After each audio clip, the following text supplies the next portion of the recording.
اعوذ باللہ من الشیطان الرجیم بسم اللہ الرحمن الرحیم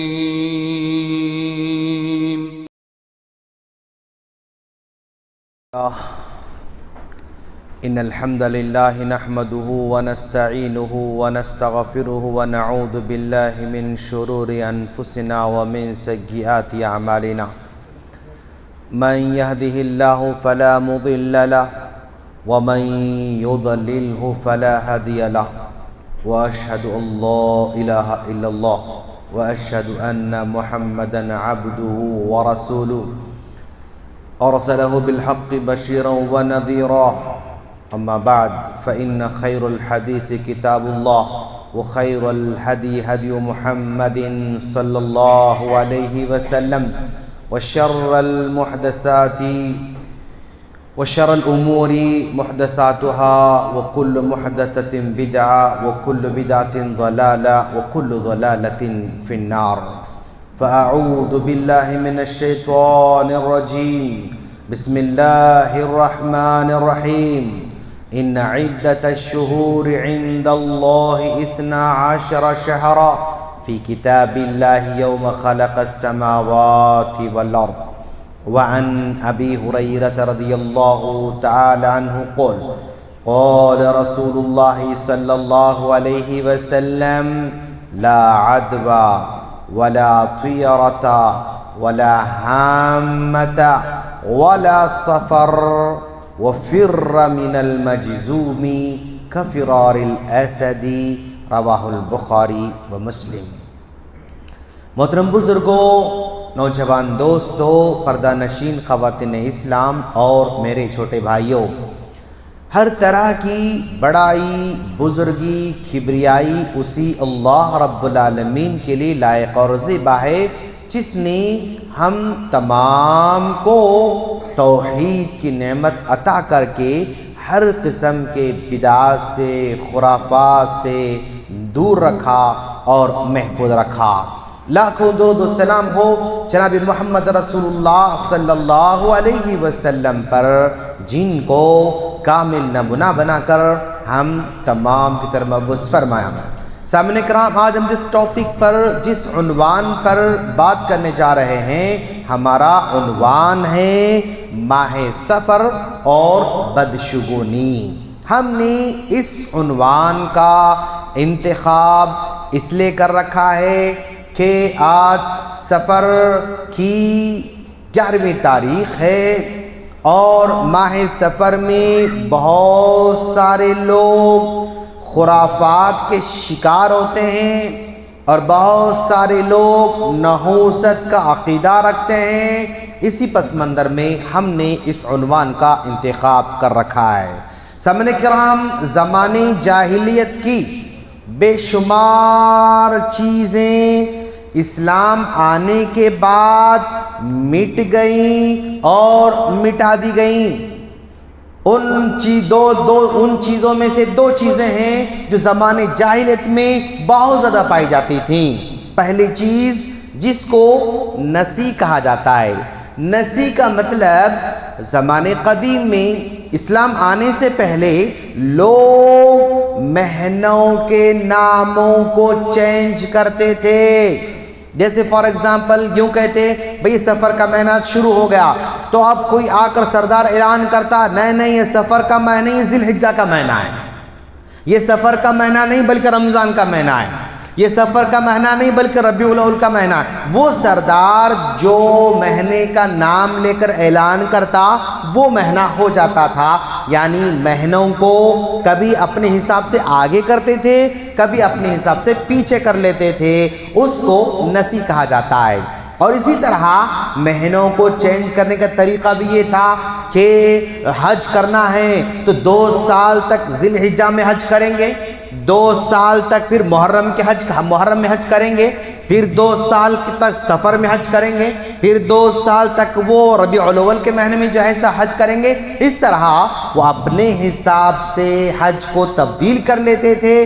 سردار جو اعلان کرتا تھا لوگ اس کو مان لیا کرتے تھے. اس کو نسی کہا جاتا ہے. اور جب اسلام آیا اس کو روک دیا گیا۔ مہینوں کو چینج کرنا حرام، مہینوں کو تبدیل کرنا حرام، بلکہ اللہ تبارک و تعالیٰ نے جس انداز سے مہینوں کو بنایا ہے اسی انداز کو پیارے نبی صلی اللہ علیہ وسلم نے باقی رکھا اور چینج کرنے کو حرام قرار دیا۔ لوگوں نے چینج کرنا چھوڑ دیا۔ دوسری برائی، زمانے جاہلیت میں کسی بھی دن کو، کسی بھی مہینے کو، کسی بھی ٹائم کو وہ نحوست والا سمجھتے تھے، اس کو منحوس سمجھتے تھے۔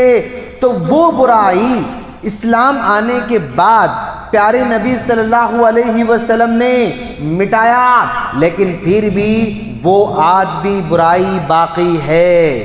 اور اس نحوست کے بارے میں جتنے بھی مسالک والے ہیں، جتنے بھی مسالک کے علماء کرام ہیں، وہ سارے کے سارے متفقہ طور پر اعلان کرتے ہیں، لوگوں کو سمجھاتے ہیں کہ کوئی مہینہ نحوست والا نہیں، کوئی دن نحوست والا نہیں، کوئی بھی ٹائم نحوست والا نہیں۔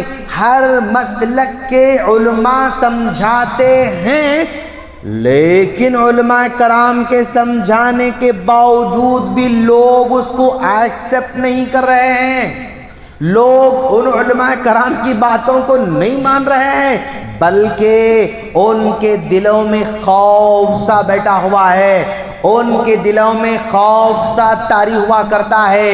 اور اس کی زندہ جاوید مثال ہمارے معاشرے کی لے سکتے ہیں۔ ہر مسلک والا جمعہ کے موقع پر، عام دنوں میں، عام پروگرامز میں ماہ سفر نحوست والا نئے نئے نئے اعلان کرتے رہتے ہیں، بیان دیتے رہتے ہیں، لیکن پھر بھی آپ دیکھیں گے کہ امت کا حال کیا ہے، لوگوں کا حال کیا ہے۔ آپ کسی بھی شادی خانے کو جا کر جائزہ لیں کہ بھائی ذی الحجہ میں کتنے بکنگ تھے، وہ بکنگ کی بھرمار تھی۔ اچھا محرم میں کتنے بکنگ تھے، بکنگ کم ہو گئے مول صاحب۔ اچھا سفر میں کتنے بکنگ ہے، بکنگ نہیں مول صاحب۔ سفر میں شادی خانے خالی خالی نظر آئیں گے۔ سفر میں جو ہے یعنی اچھے کام لوگ کرنے سے آج بھی ڈر رہے ہیں۔ ایک وہ طبقہ جو مالدار ہے وہ بھی ڈرا ہوا ہے، ایک وہ طبقہ جو مڈل کلاس کا ہے وہ بھی ڈرا ہوا ہے، ایک وہ طبقہ جو نچلا طبقہ ہے یعنی غربت کا طبقہ ہے وہ بھی ڈرا ہوا ہے۔ تو سوسائٹی میں ہمارے شادی خانے بتلا رہے ہیں کہ آج بھی لوگوں کے ذہنوں میں سفر کے بارے میں یہ عقیدہ کہیں نہ کہیں بیٹھا ہوا ہے۔ آپ پوچھیں گے تو بولیں گے نہیں نہیں نہیں ایسا کچھ بھی نہیں، ہم نہیں سمجھتے، لیکن اچھا چلو ٹھیک ہے بیٹے کی شادی کرو نا، ہاں نہیں ذرا ویٹ کرو، ذرا ویٹ کرو، بیٹی کی شادی کر لو نا بھائی، نہیں ذرا ویٹ کرو، یہ مہینہ جان دو پھر کریں گے انشاءاللہ۔ تو اس طرح وہ ان کے دل میں کہیں نہ کہیں بیٹھا ہوا ہے۔ تو دو چیزیں، ایک چیز مٹ گئی اور دوسری چیز باقی ہے۔ یہ نحوست کے بارے میں اسلام کیا کہتا ہے؟ پیارے نبی صلی اللہ علیہ وسلم نے فرمایا اگر کوئی آدمی کسی کو نحوست والا قرار دیتا ہے، کسی مہینے کو، کسی دن کو، کسی ٹائم کو، تو گویا وہ اللہ تبارک و تعالی کو گالی دے رہا ہے۔ کیسے؟ پیارے نبی صلی اللہ علیہ وسلم نے فرمایا اللہ تبارک و تعالی کہتا ہے یؤذینی ابن آدم، یہ ابن آدم، یہ آدم کا بیٹا مجھے تکلیف دیتا ہے۔ یؤذینی ابن آدم، ابن آدم مجھے تکلیف دیتا ہے۔ کیسے تکلیف دیتا ہے اللہ تبارک و تعالیٰ کو؟ یسب الدہر، وہ زمانے کو برا بھلا کہہ رہا ہے۔ زمانے کو برا بھلا کیا کہہ رہا ہے؟ یہ محرم کے مہینے کو بھی نحوست والا سمجھتا ہے، سفر کے مہینے کو منحوس سمجھتا ہے۔ یسب الدہر، وہ زمانہ اگر ٹائم اگر منحوس ہے، منحوس قرار دیا جا رہا ہے، تو گویا اس زمانے کو اور مہینے کو گالی دے رہا ہے۔ وَأَنَا الدَّهْرُ، زمانہ تو میں ہوں، اقلب اللیل والنہار، رات کو میں پیدا کرتا ہوں، دن کو میں پیدا کرتا ہوں، میں زمانہ ہوں، ابن آدم مجھے گالی دیتا ہے۔ تو گویا اگر ہم کسی ٹائم کو منحوس سمجھتے ہیں تو اس ٹائم کو ہم برا کہہ رہے ہیں، اور وہ ٹائم اللہ تبارک و تعالیٰ کا نام ہے۔ کسی مہنے کو ہم نحوست والا کہتے ہیں تو وہ ہم مہنے کو برا بھلا کہہ رہے ہیں، اور وہ مہینہ اللہ تبارک و تعالیٰ کا مہینہ ہے، لہذا ابن آدم اللہ کو تکلیف دیتا رہتا ہے۔ اور پیارے نبی صلی اللہ علیہ وسلم نے واضح طور پر 4 چیزوں کے بارے میں بتا دیا۔ لا عدوا، یہ بخاری کی روایت ہے، ابو ہریرہ رضی اللہ عنہ فرماتے ہیں اللہ کے رسول صلی اللہ علیہ وسلم نے فرمایا لا عدوا، کوئی بیماری کسی دوسرے میں منتقل نہیں ہوتی، کسی بیماری میں اتنی طاقت نہیں کہ وہ خود منتقل ہو کر کسی اور میں چلی جائے، بلکہ جس طرح اس آدمی کو بیماری اللہ نے لایا ویسے اس آدمی کو بھی اللہ بیماری لے کر آتا ہے۔ بیماری میں طاقت نہیں کہ وہ نکل کر اس میں چلی جائے، بلکہ اللہ جیسے اس کو بیمار بنایا ویسے اس کو بیمار بنا دیتا ہے۔ لا عدوا ولا طیرتا، اور کوئی بدشگونی نہیں ہے، ولا طیرتا۔ پہلے زمانے میں کیا کرتے پتہ آپ لوگوں کو؟ بھئی کوئی کام کرنا ہے، کوئی کام کرنا ہے تو پرندے کو ایسے اڑاتے تھے وہ لوگ۔ اگر پرندہ ایسا اوپر جا کر رائٹ سائڈ جاتا تو کہتے تھے کہ ہاں یہ کام اچھا، یہ کام کرنا چاہیے، اور اگر وہ پرندہ اڑ کر لیفٹ چلا جاتا تو سمجھتے کہ نہیں یہ کام منحوس ہے، اس کام کو نہیں کرنا چاہیے، کام کو چھوڑ دیا کرتے تھے۔ ولا طیرتا، کہا گیا کسی پرندے سے کسی کام کے اچھے ہونے برے ہونے کا اندازہ نہیں لگایا جا سکتا۔ پرندہ رائٹ چلا جائے تو اچھا کام ہے، لیفٹ چلا جائے برا کام ہے، یہ تصور کرنا غلط ہے۔ کسی پرندے کے ذریعے کام کے اچھے ہونے یا برے ہونے کا اندازہ لگانا غلط ہے، یہ کہا گیا۔ ولا طیرتا ولا حامتا، اور زمانے جاہلیت میں الو کو بھی برا سمجھتے تھے۔ اگر الو کسی کے گھر پہ آ کے آواز لگائے تو منحوس سمجھتے تھے، تو کہا جا رہا ہے ولا حاما، الو کا پکارنا منحوس نہیں، اور الو کا گھر پہ بیٹھنا نحوست نہیں، الو نحوست والا جانور نہیں۔ ولا حاما ولا سفر، لوگ سفر کے مہینے کو بھی منحوس سمجھتے ہیں تو یہ بھی غلط ہے، کوئی مہینہ نحوست والا نہیں، یہ اللہ کے رسول صلی اللہ علیہ وسلم نے بیان فرمایا۔ اور ہمارے معاشرے میں لوگ آج بھی ایسے لوگ ہیں جو سفر کی 13 تاریخ کو 13 تیزی کرو کی خرافات انجام دے رہے ہیں، 13 تیزی کرو کی جو ہے بدعت و خرافات کو انجام دے رہے ہیں۔ آپ دیکھیں گے کہ شہر حیدرآباد کے مختلف گلی کوچوں میں ہم کو بھی یاد نہیں رہتی ڈیٹ سفر کی 13 تاریخ، لیکن وہ خواتین کو یاد رہتی ہے۔ پتہ نہیں کیسے ان کو ڈیٹ سمجھ میں آتی ہے اور کیسے وہ ڈھونڈتے رہتے ہیں، کیسے انتظار میں رہتے ہیں۔ 13 تاریخ کی صبح میں وہ بیگ لے کر نکل جاتے ہیں، 13 تیزی کرو، بڑوں کی نظر چھوٹوں کی نظر 13 تیزی کرو، نکل جاتے ہیں۔ اور ان کو لوگ تیل دے رہے ہیں، ان کو لوگ انڈے دے رہے ہیں، ان کو لوگ چاول دے رہے ہیں، ان کو لوگ دال دے رہے ہیں۔ جب گھر سے انڈے نکل رہے ہیں، گھر سے وہ تیل نکل رہا ہے، گھر سے چاول کے پوٹلیاں نکل رہے ہیں، گھر سے دال کے پوٹلیاں نکل رہے ہیں، اس کا مطلب اس گھر میں نحوست کا تصور پایا جا رہا ہے۔ وہ گھر والے سمجھتے ہیں کہ 13 تاریخ کو ہم رات میں اپنے سرانے انڈے رکھ کر سو جائیں گے، تیل رکھ کر سو جائیں گے، چاول رکھ کر سو جائیں گے، دال رکھ کر سو جائیں گے، تو وہ نحوست انڈوں کے اندر چلی جائے گی، دال میں چلی جائے گی اور چاول میں چلی جائے گی، اور دے دیں گے تو بلا ٹل جاتی، یہ تصور ان کے اندر پایا جاتا ہے۔ اب اندازہ لگاؤ، اتنی تعلیم یافتہ قوم ہونے کے باوجود بھی، اتنے بیانات ہونے کے باوجود بھی، اتنے خطبات ہونے کے باوجود بھی، اتنے پڑھے لکھے ہونے کے باوجود بھی آج بھی ہمارے گھروں میں یہ تصور پایا جاتا ہے کہ بھائی انڈے رکھ کے سو جاؤ بلا ٹل جائے گی، اور جو ہے تم دال رکھ کے سو جاؤ بلا ٹل جائے گی۔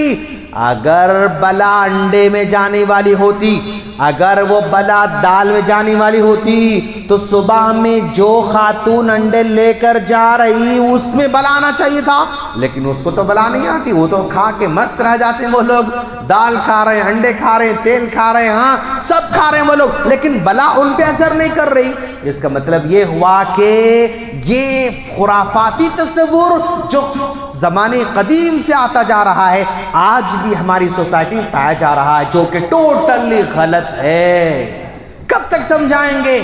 کون کون سمجھائیں گے؟ ہر مسلک کے لوگ سمجھا رہے ہیں کہ تیرا تیزی غلط ہے، نہیں ہے، صحیح نہیں ہے، پھر بھی محلہ میں دیکھو آپ، وہ بیگوں میں جو ہے چاول جاتے رہتا، انڈے جاتے رہتے ہیں، تیل جاتے رہتا، مطلب کتنا بھی سمجھاؤ وہ ان کے اندر کہیں نہ کہیں خوف پایا جا رہا ہے۔ اور یہ سفر کا مہینہ ہے جس میں لوگ اس میں جو ہے کیا کہتے ہیں اس کو بے شمار چیزیں جو ہے کرتے جا رہے ہیں۔ شادیاں تو اس مہینے میں نہیں ہو رہے ہیں، حالانکہ نکاح کرنا چاہیے۔ اللہ کے رسول صلی اللہ علیہ وسلم نے سفر کے مہینے میں حضرت صفیہ رضی اللہ تعالیٰ عنہ سے نکاح کیا تھا۔ اسی مہینے میں حضرت صفیہ رضی اللہ تعالیٰ سے نکاح کیا تھا۔ کیا اللہ کے رسول صلی اللہ علیہ وسلم کا نکاح ناکام ہوا؟ نہیں، حضرت خدیجہ رضی اللہ تعالی عنہا سے نکاح سفر کے مہینے میں ہوا تھا۔ دنیا میں سب سے زیادہ کامیاب اگر جوڑی ہے تو پیارے نبی صلی اللہ علیہ وسلم اور اماں خدیجہ رضی اللہ تعالی عنہا کی جوڑی ہے۔ کتنی محبت تھی، کتنا پیار تھا۔ اگر سفر کے مہینے میں نکاح کرنے سے اگر شادی میں دراڑ پیدا ہو سکتی، اگر سفر کے مہینے میں نکاح کرنے سے وہ میاں بیوی کامیاب نہیں ہو سکتے یا رشتہ کامیاب نہیں ہوتا، اگر یہ تصور ہے تو پھر اللہ کے رسول صلی اللہ علیہ وسلم آہستہ اٹھائی، آہستہ اٹھائی، آہستہ اٹھائی، وہ کرسی نرم ہو گئی۔ ہم خدیجہ رضی اللہ تعالی عنہ کا نکاح کامیاب رہا، باوجود اس کے کہ یہ نکاح کب ہوا تھا؟ سفر کے مہینے میں یہ نکاح ہوا تھا۔ اب اندازہ لگائیں کہ بھائی سفر کے مہینے میں اللہ کے رسول صلی اللہ علیہ وسلم بیمار پڑ گئے، تو بیمار پڑنے کی وجہ سے کیا یہ مہینہ منحوس ہو جائے گا؟ اجی اگر بیمار پڑنے سے اگر یہ مہینہ منحوس ہے تو پھر جس مہینے میں انتقال ہوا اس مہینے کو کیا کہو گے؟ جس مہینے میں بیمار پڑنے سے اگر نبی کے بیمار ہونے سے یہ مہینہ اگر منحوس ہو جاتا ہے تو پھر جس مہینے میں اللہ کا رسول انتقال کر گئے وہ بڑا منحوس ہونا چاہیے۔ اور اللہ کے رسول صلی اللہ علیہ وسلم جس مہینے میں انتقال کر جا رہے ہیں اس مہینے کو منحوس تو نہیں سمجھتے ہو؟ اگر کوئی نقصان ہونے کی وجہ سے کوئی چیز، کوئی مہینہ، کوئی دن، کوئی ہفتہ منحوس ہو جاتا ہے تو پھر جنگ بدر رمضان کے مہینے میں ہوئی، کیا رمضان کو جو ہے نحوست والا مہینہ کہو گے؟ حمزہ رضی اللہ تعالیٰ کی شہادت جس مہینے میں ہوئی کیا اس کو نحوست والا مہینہ کہو گے؟ اللہ کے رسول صلی اللہ علیہ وسلم کو جس مہینے وہ طائف کے شہر میں مارا گیا کیا اس مہینے کو تو نحوست سمجھو گے؟ اگر کسی نقصان کی وجہ سے نحوست والا قرار دیا جائے تو سال کا کوئی دن ایسا باقی نہیں ہے جس میں اللہ کے رسول کو تکلیف نہ آئی ہو، صحابہ کرام کو تکلیف نہ آئی ہو، صحابہ کرام کو شہید نہ کیا گیا ہو، صحابیات کو جو ہے تڑپایا نہ گیا ہو، کسی کو شعلوں پر جو ہے لٹایا نہ گیا ہو۔ ہر دن کوئی نہ کوئی تکلیف اللہ کے رسول پر، صحابہ کرام پر، انبیاء پر آتی رہی ہے۔ یا تکلیف آنے کی وجہ سے منحوس کا عقیدہ رکھنا غلط بات ہے، غلط بات ہے۔ اور پھر ذرا دیکھیں آپ کہ بھائی کاروبار بھی نیا کام شروع نہیں کرتے ہیں لوگ، نئے سفر جانے تو اس کے بعد نیا دکان کھولیں گے، نیا کاروبار بھی شروع نہیں کرتے ہیں، وہ بھی غلط بات ہے میرے دوست۔ گاڑی خریدنا ہے تو بھی اس مہینے میں نئی گاڑی نہیں خریدتے ہیں، ڈر رہتا ہے کہیں نہ کہیں اگر میں گاڑی اس مہینے میں لوں گا تو پھر کیا ہوگا پتہ نہیں، وہ گاڑی برکت والی ہوگی نہیں ہوگی نہیں معلوم، ڈر ان کے اندر جو ہے سمایا ہوا رہتا ہے۔ اور الو کو تو لوگ جو ہے منوس سمجھتے ہیں بیچارے کو، اس الو کا کیا قصور ہوگا بیچارہ. ہاں جس کو دیکھو الو الو کہتے رہتے ہیں، اس کا نام لے کر جو ہم برا بھلا کہتے رہتے ہیں، تو وہ پرندہ منوس نہیں ہے، وہ اللہ تبارک و تعالیٰ کی مخلوق ہے، وہ اللہ کی مخلوق ہے. اس مخلوق کو برا بھلا کہنا، اس مخلوق کی وجہ سے اپنے آپ کو پریشانی میں ڈالنا، یہ سراسر نادانی کی بات ہے. اور اگر کسی کے گھر پر کوا پکارے تو ہاں مہمان آنے والے ہیں، ہاں گھر مہمان آنے والے ہیں، غلط عقیدہ ہے. کوے کے پکارنے کی وجہ سے مہمان آنے کا تصور کرنا غلط ہے. الو کے پکارنے کی وجہ سے کسی کے مرنے کے بارے میں تصور کرنا غلط بات ہے. بلی کے آڑے آنے سے واپس گھر لوٹ کر آنا غلط بات ہے. اور اسی طرح میرے دوست، آج ہمارے معاشرے میں ذرا دیکھو آپ کہ نظر لگ جاتی تو چپل لے کے ایسا ایسا ایسا کر کے جو ہے وہ بلاما اتار کے پھینک دیتے. نظر اس سے جانے والی نہیں، نظر کو چپل سے اتارنے سے نظر جانے والی نہیں. اعیذک بکلمات اللہ التامۃ من شر کل شیطان وہامہ ومن کل عین لامۃ. دعا پڑھنا ہوگا، دعا پڑھنے سے نظر جاتی، چپل اتارنے سے نظر نہیں جاتی. اور چھوٹے بچوں کو دعوت میں لے کر جانا ہے، چھوٹے بچوں کو باہر لے کر جانا ہے، تو ہماری خواتین آج بھی ٹپکا لگا رہی ہیں، کالا ٹپکا. یہ کلے کو ٹھڈی کو پچانی کو کالا لگا رہے ہیں اور سمجھتے ہیں کہ کالا ٹپکا نظر سے بچا لے گا. غلط بات ہے، یہ کالے ٹپکے سے نظر سے نہیں بچ سکتے. آپ کا بیٹا خوبصورت ہے، بہت اچھی بات ہے، آپ کی بیٹی بہت خوبصورت ہے، بہت اچھی بات ہے، لیکن ٹپکا لگانے سے نظر نہیں لگتی، سمجھنا بالکل غلط بات ہے. نظر لگتی ہے، العین حق، نظر برحق ہے. اللہ کے رسول صلی اللہ علیہ وسلم نے کہا ایک اونٹ پہاڑ پر کھڑا ہوا رہتا ہے، اونٹ پہاڑ پر کھڑا ہوا رہتا ہے، کسی کی بری نظر اونٹ پر لگ جاتی ہے تو وہیں پر وہ نیچے گرتے گرتے گرتے لڑک کر نیچے آ جاتا ہے. یعنی نظر اتنی خطرناک چیز ہے، اونٹ کو بھی ہلاک کر سکتی ہے، اونٹ کو بھی تباہ کر سکتی ہے. تو نظر برحق ہے، لیکن نظر کا توڑ ٹپکا نہیں ہے. نظر کو روکنے والی ڈھال یہ ٹپکا نہیں ہے. نظر سے روکنے والی ڈھال کالا تاگا نہیں ہے، کالی ڈوری نہیں ہے. کالی ڈوری سے نظر نہیں رکتی، کالے دھاگے سے نظر نہیں رکتی، بلکہ نظر دعا پڑھنے سے رکنے والی ہے. لہذا آج ہمارے خواتین کو ان ٹپکوں سے، ان ٹیکوں سے بچنا ہوگا. اسی طرح آج لوگ جو ہے غیر مسلم تو ٹھیک ہے بھائی، وہ گھر تعمیر کر رہے ہیں تو گھر کو نظر سے بچانے کے لیے ایسا خطرناک منہ جو ہے اس کو لٹکا دیتے ہیں، سمجھے نا بھائی. وہ سمجھتے ہیں کہ ہاں یہ خطرناک منہ دیکھے گا تو نظر نہیں لگتی، یہ سمجھ رہے ہیں. تو آج ہمارے لوگ بھی جو ہے اس سے بچنے کے لیے الگ طریقے اختیار کر رہے ہیں. غلط بات ہے، غلط بات ہے. اس سے جو ہے نظر رکنے والی نہیں ہے. اور لوگ یعنی اتنے ہمارے لوگ ایمان میں کمزور ہوتے جا رہے ہیں. یہ کیوں؟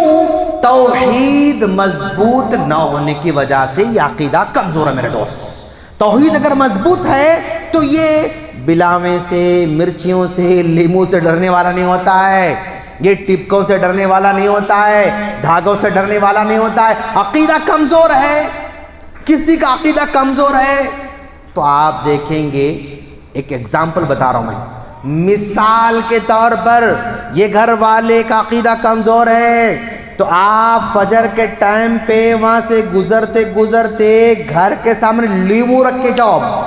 ابا جب صبح ہوگی اٹھے گا، دروازے کے پاس لیمو دیکھے گا تو خلاص، اس کی حیبت بی پی شوگر پتہ نہیں کیا ہونے والا. اب ڈر کے مارے اندر چلے جاتا، بیگم کو بولتا بیگم پتہ نہیں وہ لیمو رکھ دیا ہمارے گھر کے سامنے، کون کیا کر رہا. اب پریشان ہو جاتا بیچارہ. اب وہ آ کے لکڑی لے کے ایسا ڈھکیل کے وہ دوسرے گھر سے پھینک دے بیچارہ. اتنا ڈر ہے اس کو، اتنا ڈر ہے اس کو. اور وہ ہٹا دیا. دوسرے دن 2 لیمو رکھ دو اور ڈر جائے گا بیچارہ. تیسرے دن 3 لیمو رکھ دو. اب خلاص مرشد کال کرے گا، مرشد صاحب ہمارے گھر کے سامنے کچھ ہو رہا. ہاں پتہ نہیں کیا کیا ہو رہا، اب اس کو لے کر آئے گا، بندش کرائے گا، نہ جانے اور وہ مرشد بیچارہ کتنا اسکول بنائے گا۔ اگر ان لیمو کو سوئچ وہ کے رکھ دو، خلاص ختم، اب تو جو ہے خلاص، اب کتنے بھی ہزار دو ریڈی ہو جاتا بندش کرانے کے بعد بیچارہ۔ کیوں؟ عقیدہ کمزور ہے، عقیدہ کمزور ہے۔ اگر عقیدہ مضبوط ہے اس کا، گھر میں 10 لیمو رہنے دو، سامنے سوئے کے ساتھ رہنے دو، بلاوے رہنے دو، اعوذ باللہ من الشیطان الرجیم پڑھتا، نکال کے پھینک دیتا، بیوی کو بھی نہیں بولتا کیا ہو رہا ہے گھر میں، بیگم کو بھی نہیں بولتا گھر میں سامنے کیا ہو رہا ہے۔ کیوں؟ عقیدہ مضبوط ہے۔ بگاڑنے والی ذات، ہاں یعنی بگاڑ سے بچانے والی ذات اللہ تعالیٰ کی ہے، لیمو بگاڑ نہیں سکتا، یہ بلاوی بگاڑ نہیں سکتے، یہ سویاں بگاڑ نہیں سکتے، اس کا عقیدہ مضبوط ہوا کرتا ہے۔ تو توحید جس کی مضبوط ہوتی ہے، ایسے خرافات سے وہ آدمی بچا ہوا رہتا ہے۔ اور اسی طرح عصر کے بعد جھاڑو نہیں دینا بیٹا، بولتے لوگ ہاں عصر کے بعد جھاڑو دیے تو رحمت چلے جاتی، کہتے ارے رے رے رے رے رے، تو گھر میں نانی دادی جو ہے عصر کے بعد گھر میں جھاڑو دینے سے منع کرتے، غلط بات ہے۔ عصر میں جھاڑو دو، مغرب میں دو، عشاء میں دو، فجر میں دو، کوئی فرق پڑنے والا نہیں۔ عصر میں جھاڑو دینا غلط سمجھنا، مغرب کے ٹائم میں جھاڑو دینا غلط سمجھنا، غلط بات ہے، اس سے کوئی فائدہ، اس کوئی فرق پڑنے والا نہیں ہے۔ اچھا یہ انگلی، یہ ہتھیلی کھجارے مول صاحب، یہ سیدھے ہاتھ کی انگلی ہتھیلی کھجاری تو کچھ آنے والے نوٹاں، پنک نوٹاں آنے والے ہیں۔ اچھا، اور اگر یہ لیفٹ ہینڈ کی ہتھیلی کھجائی تو کچھ جانے والا ہے، کچھ نقصان ہونے والا ہے، خرچہ ہونے والا ہے، غلط بات۔ سیدھا ہاتھ کھجائے تو آنے والا ہے، الٹا ہاتھ کھجائے تو جانے والا ہے، غلط عقیدہ ہے، اس کا اسلام سے کوئی تعلق نہیں ہے، اس سے بچ کے رہنا ہوگا۔ گھر میں نانی دادی جو ہے، کوئی بچہ قینچی لے کے چلا رہا ہے، بیٹا قینچی نہیں چلانا، خالی قینچی نہیں چلانا۔ کیوں دادی امی خالی قینچی کیوں چلانا؟ بیٹا خالی قینچی چلاؤں گے نا تو رشتے کٹ جاتے، رشتے ناطے ختم ہو جاتے، نہیں چلانا خالی قینچی، غلط بات ہے۔ خالی قینچی کو چلانے کو منحوس سمجھنا، غلط سمجھنا، رشتے کو کاٹنے والی علامت سمجھنا غلط بات ہے، اس سے جو ہے بچنا ہوگا۔ اور اسی طرح گھر میں چپل الٹا پڑا ہوا ہے، گھر میں چپل الٹا پڑا، دادی نانی فوراً دے بیٹا سیدھا کرو، سیدھا کرو، اس کو سیدھا کرو، چپل سیدھا کرو۔ ہاں چپل اگر الٹا رہی تو، چپل اگر الٹا رہا تو نحوست سمجھتے لو، ایسا کوئی بات نہیں ہے۔ چپل الٹی رہو، سیدھی رہو، نحوست سے اس کا کوئی کنسلٹ نہیں، نہ رحمت سے اس کا کنسلٹ ہے، نہ نحوست کنسلٹ ہے، چپل جیسی بھی رہو، ہاں سیدھا رکھ رہے ٹھیک ہے، لیکن الٹی رہے تو نقصان ہوتا، الٹی رہے تو کچھ افیکٹ ہونے والا ہے، یہ سمجھنا غلط ہے۔ یہ پرانی عقیدے ہیں، خرافات میں شمار ہوتے ہیں، اس سے بچنا ہوگا۔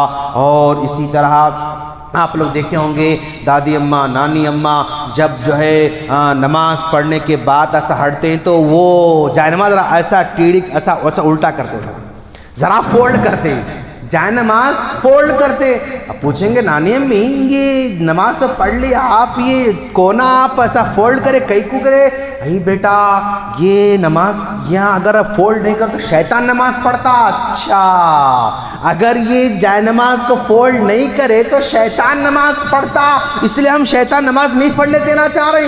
غلط بات ہے میرے دوست، نانی میں ایسا نہیں ہے، اگر شیطان نماز پڑھتا پڑھنے دو نا، اور اچھا ہے۔ اگر انہیں نماز پڑھنا شروع کرا تو پھر 100 پرابلم ختم ہوتے، کیوں نماز نہیں پڑھنے دینا چاہ رہے ہیں آپ اس کو؟ ارے نہیں بیٹا شیطان نماز پڑھتے، غلط بات، شیطان نماز کیوں پڑھیں گا بھائی؟ انہیں تو نافرمانی کرنے پہ بیٹھا ہوا ہے، نافرمانی کرنے پہ تلا ہوا ہے، اگر پڑھتا ہی ہے تو پڑھنے دینا چاہیے۔ اگر وہ نمازی بن گیا تو ہم کو گمراہ نہیں کرے گا، اگر وہ نمازی بن گیا ہم کو جو ہے وہ یعنی غلط کامانے سکھائے گا، نماز پڑھنے دینا چاہیے۔ قرآن پڑھتے پڑھتے کھلی رکھ دی سمجھو، نانی میں غصے میں آتے آپ، اے بیٹا قرآن کھلی رکھے، بند کرو بند کرو بند کرو، کھلی نہیں رکھنا، پڑھے تو کھلی رکھنا نہیں تو کھلی نہیں رکھنا۔ نانی امی کئی کو ایسا کرنا، مطلب پڑھے تو کھلی رکھنا نہیں تو بند کر، کیوں؟ اے بیٹا ایسے کھلی رکھتا شیطان قرآن پڑھتا۔ اچھا شیطان قرآن پڑھتا، اجی پڑھنے دو نا، کیا کرنے کا، اگر انہیں پڑھا تو بہت اچھی بات ہے، اگر شیطان قرآن پڑھا تو بہت اچھی بات ہے، چھوڑ دو۔ نہیں بیٹا شیطان قرآن پڑھتا، بند کر کے رکھنا، غلط بات ہے۔ یہ سب چیزیں کہیں نہ کہیں کسی نہ کسی اینگل سے ہمارے سوسائٹی پائے جا رہے ہیں، ان تمام کی اصلاح کرنا، ان تمام کو سمجھانا، ان تمام کو حق بات کیا ہے، صحیح بات کیا ہے، سچی بات کیا ہے، سنت والی بات کیا ہے، سمجھانا ہم سب کی ذمہ داری ہے۔ اب اللہ کے فضل و کرم سے کافی چینجز آ چکے ہیں، کافی گھروں میں توحید آ چکی ہے، کافی گھرانوں میں خرافت بدعات کم ہوتے جا رہے ہیں۔ یہ اللہ کا بہت بڑا کرم ہے، یہ توحید والی مسجدوں سے لوگوں کے روح میں توحید داخل ہو رہی ہے، یہ توحید والی مسجدوں سے لوگوں کے عقیدے سدھر رہے ہیں، یہ توحید والے لوگوں کی وجہ سے، توحید والی مسجدوں کی وجہ سے لوگوں کا جو مال خرافات میں جاتا تھا، آج اللہ سیف رکھ رہا ہے، ان کو محفوظ رکھ رہا ہے۔ بکواس کاموں میں پیسہ ضائع ہوتا تھا لیکن اب ضائع نہیں ہو رہا ہے، خرافاتی کاموں میں پیسہ ضائع ہوتا تھا لیکن آج ضائع نہیں ہو رہا ہے۔ یہ اللہ تبارک و تعالیٰ کا کرم ہے، اللہ کا کرم ہے جو آج ہم کو اس نے ہدایت دے رکھا ہے۔ اگر اللہ ہم کو ہدایت نہیں دیا ہوتا، اگر ایسی مسجدیں نہ بنی ہوتی، کتنے خوش نصیب ہیں وہ لوگ جو اس مسجد کی تعمیر میں پیسہ لگا رہے ہیں، کتنے خوش نصیب ہوں گے وہ لوگ، ان کی وجہ سے کتنے گھروں کو توحید پہنچ رہی ہے، کتنے گھروں میں دین داخل ہو رہا ہے، کتنے گھروں میں لوگ دین پر آ رہے ہیں، کتنے گھروں کی عورتیں یہ خرافات کو چھوڑ دے رہے ہیں۔ بہت خوش نصیب ہیں وہ لوگ جو توحید والی مسجد کو تعمیر کرتے ہیں، بہت خوش نصیب ہیں وہ لوگ جو مسجدوں کو تعمیر کے لیے پیسے خرچ کرتے ہیں، خریداری کے لیے پیسے خرچ کرتے ہیں، بہت خوش نصیب ہیں وہ لوگ جو مسجدوں کو چلانے کے لیے اپنا تعاون آگے بڑھاتے ہیں۔ کیوں؟ ان کے تعاون کی وجہ سے ہر جمعہ کتنا اچھا منظر ہوتا ہے، سکون سے ہم بیٹھے ہوئے ہیں، ایئر کنڈیشن مسجد میں بیٹھے ہوئے ہیں، فین چل رہا ہے، ٹھنڈی ٹھنڈی ہوائیں چل رہی ہیں، نرم نرم قالین ہیں، پرسکون ماحول ہے۔ کیوں بھائی؟ یہ سب کس سے ہو رہا ہے؟ آپ جیسے اہل خیر حضرات سے یہ کام ہو رہا ہے، اور توحید کی باتوں کو پرسکون انداز میں بیٹھ کے ہم سن رہے ہیں، کتنی اچھے انداز سے ہم سن رہے ہیں، مائک کتنا اچھا ہے، فین کتنے اچھے ہیں، منظر کتنا اچھا ہے، کتنا اچھا ماحول ہے۔ کیوں؟ یہ ہم جیسے اچھے لوگوں کی یہ پھل ہیں، اچھے لوگوں کی یہ ثمرات ہیں۔ تو میرے دوست، یہ سفر کا مہینہ جس میں نحوست کا کانسیپٹ لانا بالکل غلط ہے، کسی بھی لحاظ سے اس کو قابل قبول نہیں سمجھا جا سکتا۔ ہم اللہ تبارک و تعالیٰ سے دعا کرتے ہیں، باری تعالیٰ تو ہم تمام کو اپنی عقیدے کی اصلاح کی توفیق عطا فرما، تو ہم تمام کے گھروں میں توحید کو داخل ہونے کی توفیق عطا فرما۔ باری تعالیٰ جس طرح ہماری توحید مضبوط ہے، سنت بھی ہماری مضبوط ہونے کی توفیق عطا فرما۔ باری تعالیٰ جیسے توحید ہماری مضبوط ہے، ہمارے معاملات بھی مضبوط ہونے کی توفیق عطا فرما، ہر طرح کی زبان کی برائی سے محفوظ فرما، اور جو ہے لوگ سوسائٹی کی برائی سے محفوظ فرما، گھروں کی برائی سے محفوظ فرما، دوست احباب کی برائی سے محفوظ فرما۔ باری تعالیٰ یہ مدرسے توحید کے قلعے ہیں، ان کی حفاظت فرما، یہ مساجد جو ہے توحید کے قلعے ہیں، ان کی حفاظت فرما۔ باری تعالیٰ تیرا دین تیرے مدرسے سے آگے بڑھتا ہے، تیرا دین تیرے مسجدوں سے آگے بڑھتا ہے، تیرا دین توحید والے بندوں سے آگے بڑھتا ہے۔ باری تعالیٰ توحید والے بندوں کی حفاظت فرما، توحید والے مدرسوں کی حفاظت فرما، توحید والے مساجد کی حفاظت فرما، اور توحید والے نوجوانوں کی حفاظت فرما، اور ہر قسم کی بدعات و خرافات سے بچنے کی توفیق عطا فرما، بیماریوں سے محفوظ فرما، اور وبا سے محفوظ فرما، قرض سے محفوظ فرما، اور جو ہے عداوت سے محفوظ فرما، دشمنی سے محفوظ فرما، ایکسیڈنٹ سے محفوظ فرما، وباؤں سے بلاؤں سے محفوظ فرما۔ آمین۔ وآخر دعوانا الحمدللہ رب العالمین۔